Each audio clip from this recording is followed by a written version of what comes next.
Going fast. It's what they do. In fact, about 500 knots fast.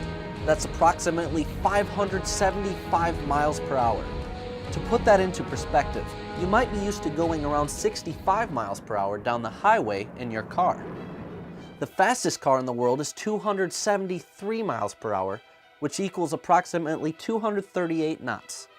Most people couldn't dream of going that fast, but for fighter pilots, it's reality.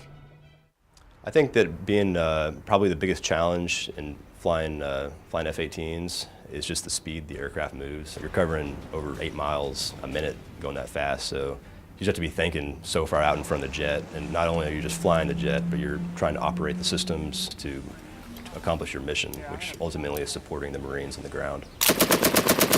We do our low altitude training at about 300 feet above the ground, so when you're going 500 knots that close to the ground is just whizzing by. It's a cool feeling.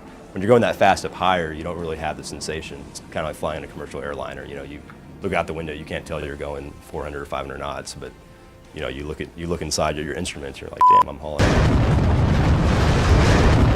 Throughout history, people like Medal of Honor recipient Pappy Boyington and movies like Top Gun have demonstrated what it takes to be a fighter pilot. If you go back to World War I, you had little airplanes that flew really slow. You started off with guys that were just taking pictures of the battlefield, so stuff that we do with satellites now, if you kind of think about it that way. So those things evolved to pilots bringing handguns and shooting each other with rifles and pistols to finally mounting a machine gun on the top of those airplanes.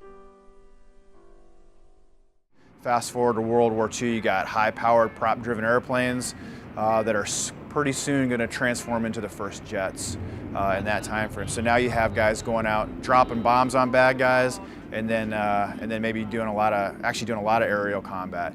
Then you take all that and you think about Navy aviation specifically, and you put those airplanes on a boat, and now you have a country that's got worldwide reach, and there's nothing anybody else can do about it. And to today's age, where the jets are going so fast, the results can just be catastrophic for our enemies. These Marines fly the F/A-18 Hornet, an aircraft that has a giant arsenal. The Hornet can carry a ton of ordnance, from 500-pound bombs, 1,000-pound bombs, 2,000-pound bombs, laser-guided bombs. So, I mean, you can do a real precise strike and support those guys, or you can drop what they call a dumb bomb, which isn't guided, and you know, still have a great effect. Kill a lot of the enemy if necessary. So the Hornet has a great capability. Also has a 30mm cannon in the nose that holds about 600 rounds, which is really fun to fire. As fast movers, they have to concentrate on hitting their target at plus or minus 3 seconds. All the while, the pilot is enduring some significant physical stress.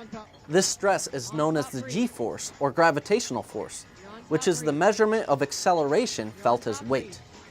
We do a thing that's called a Hick maneuver. So when you're in the airplane and you're doing maneuvers, you're putting G-forces on your body, right? So once you get to about 3 and 4 Gs, which is a lot more than you can put up with your car. For example, your body the blood starts to move in different places, heart rate starts to increase, things like that. So you got to train your body now to go from 3 to 4 Gs all the way to 7 Gs. So we'll tighten our leg muscles real hard to try to keep the blood up, and then you breathe in a very specific way. You just get used to it, and it helps you keep your vision, essentially, and keep you from passing out. All this for one primary mission: support Marines on the ground. I'd run if I was the enemy. I mean, I'd take cover. That's got to be what they're thinking, because, I mean, we can rain down fire. From what I heard from some of my infantry friends after coming back from Iraq was, hey, you know, how was it when we were on station compared to when we weren't? Was there a difference?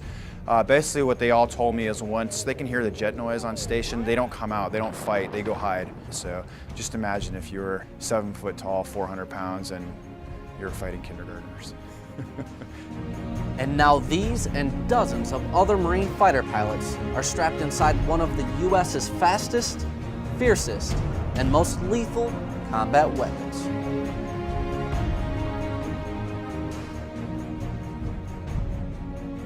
Miramar Tower, this is